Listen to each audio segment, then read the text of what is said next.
Comment pourrais-je me détacher de ce que je n'ai pas encore vécu?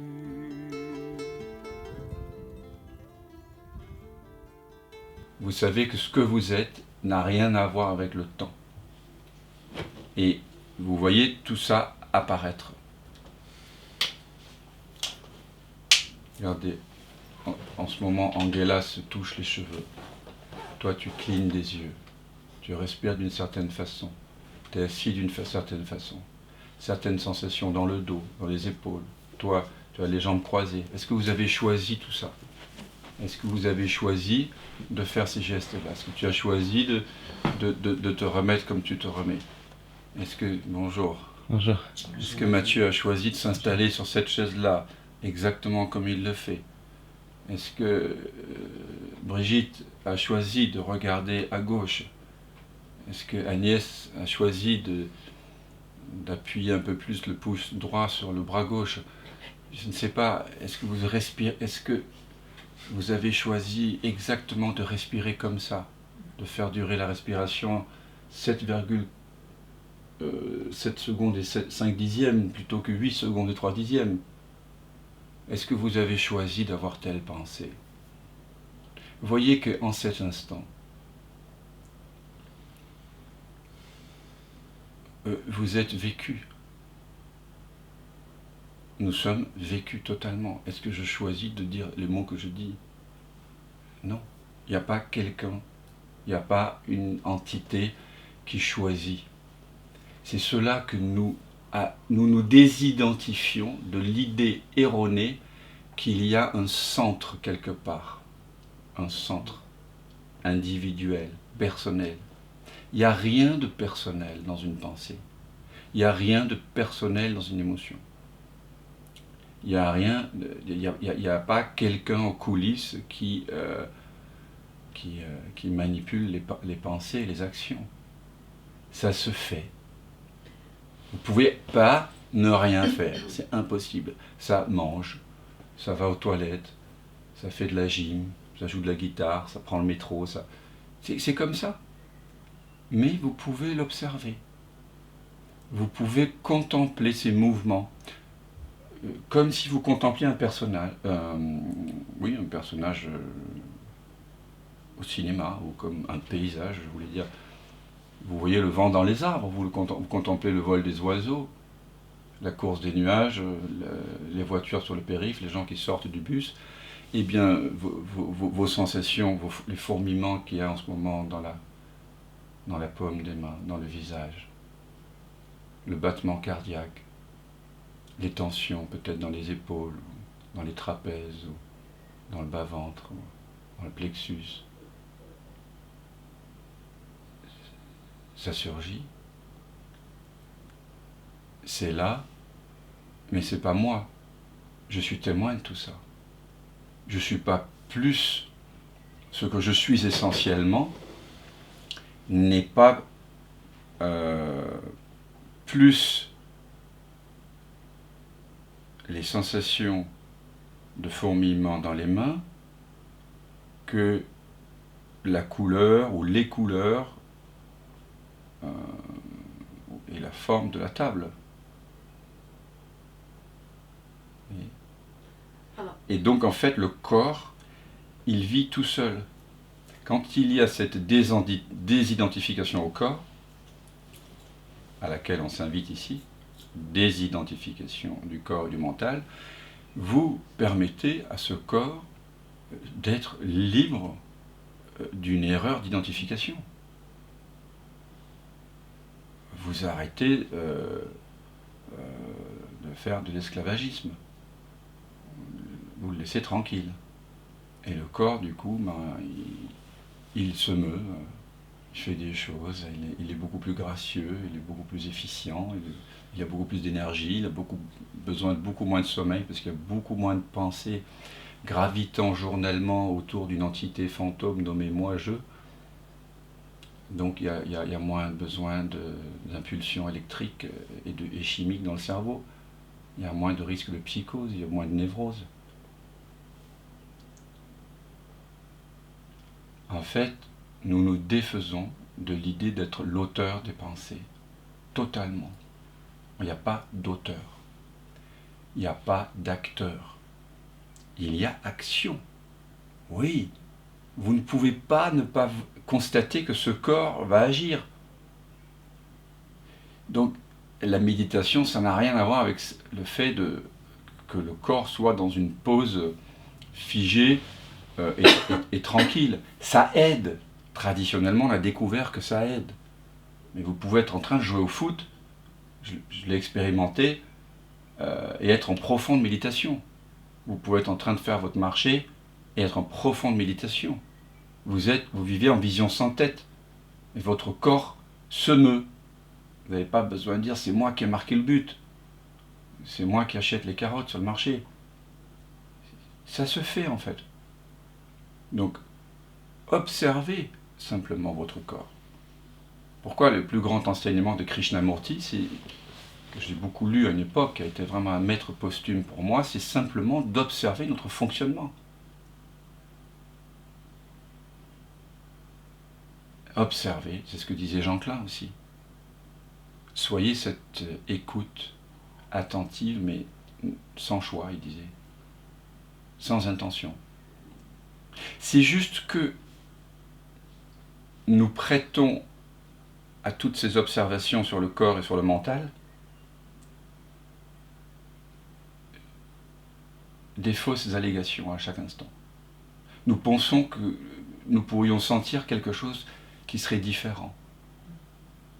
Nous pensons que ce serait mieux de sentir ceci que cela. Et nous pensons que nous avons le pouvoir de changer cela. Ça, c'est là où on se fait avoir. C'est là la trappe Nigo. C'est qu'on pense avoir le pouvoir. On veut le pouvoir. L'amour du pouvoir. Je contrôle. Au lieu de l'amour du pouvoir, moi je vous invite à voir le pouvoir de l'amour. On croit que on nous a appris, on a intégré consciemment et inconsciemment surtout le fait qu'il faut se contrôler.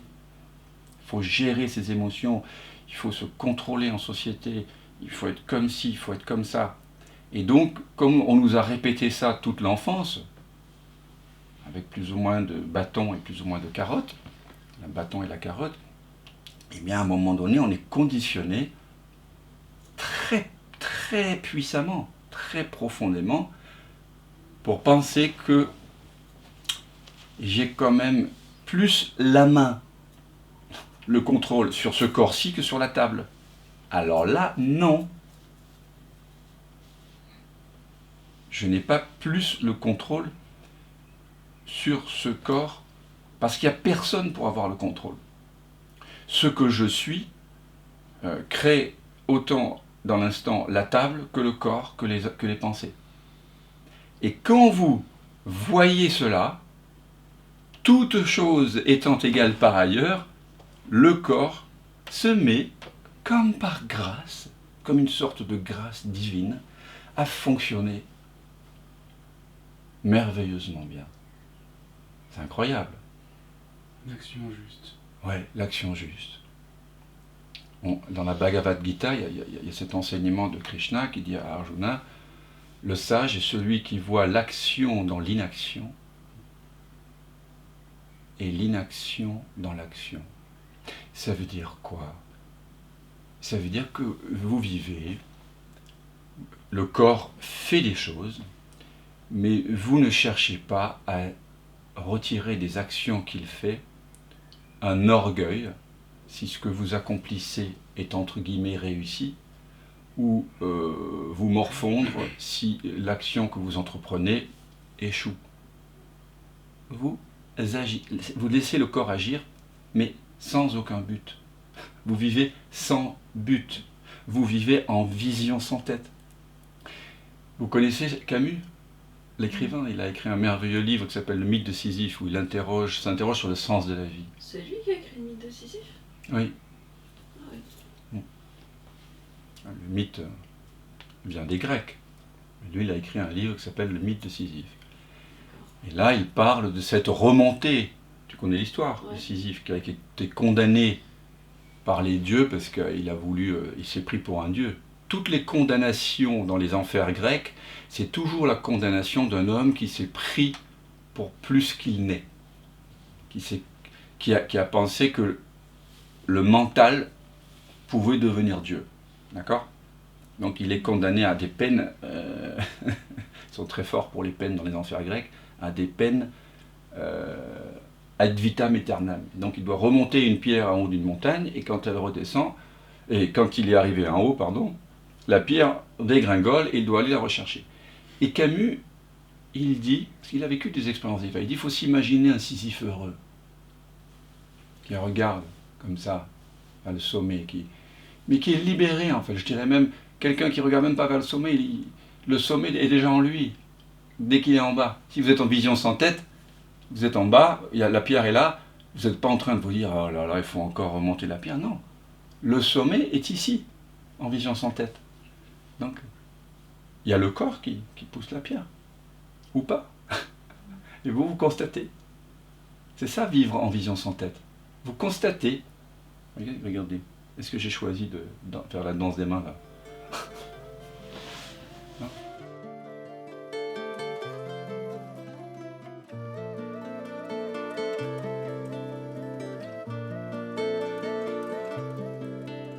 On ne peut lâcher que ce que l'on a tenu. Mais comment pourrais-je me détacher de ce que je n'ai pas encore vécu?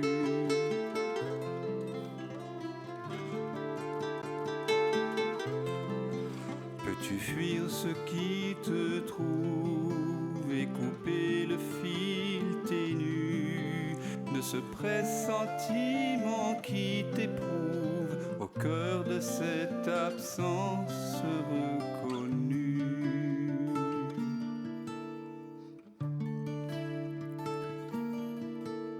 Ceux qui s'obstinent pendant le sommeil, ce que tu sens juste après le réveil, garde la fleur des dérives à la saveur d'autres rives, à la candeur de l'éveil. Ce qui te rêve t'arrive.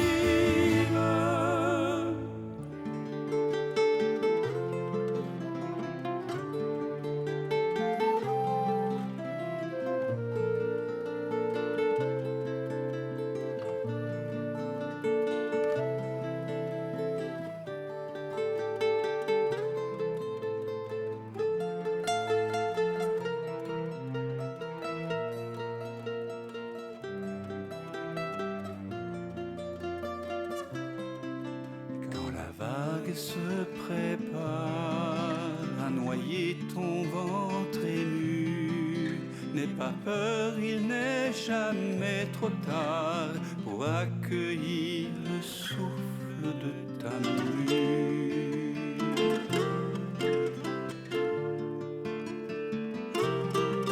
Le passé n'existe pas quand le cœur est mis à nu. En quittant le vu pour vraiment voir, tu cueilles en toi ce monde entreaperçu.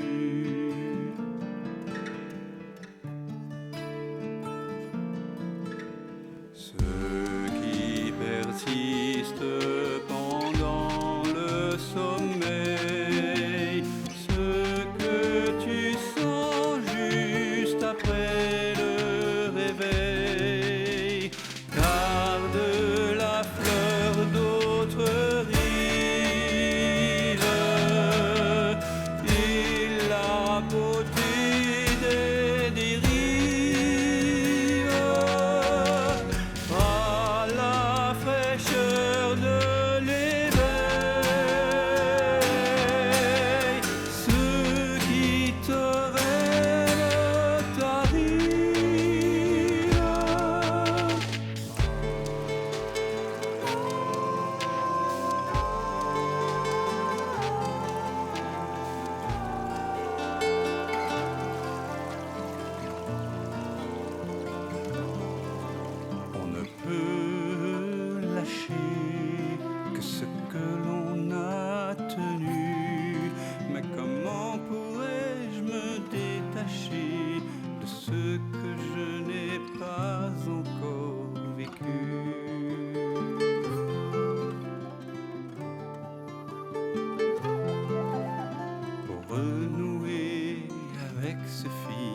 ce fil ténu qui nous relie, cet inconnu, ce lien subtil, ce fil de vie jamais interdit.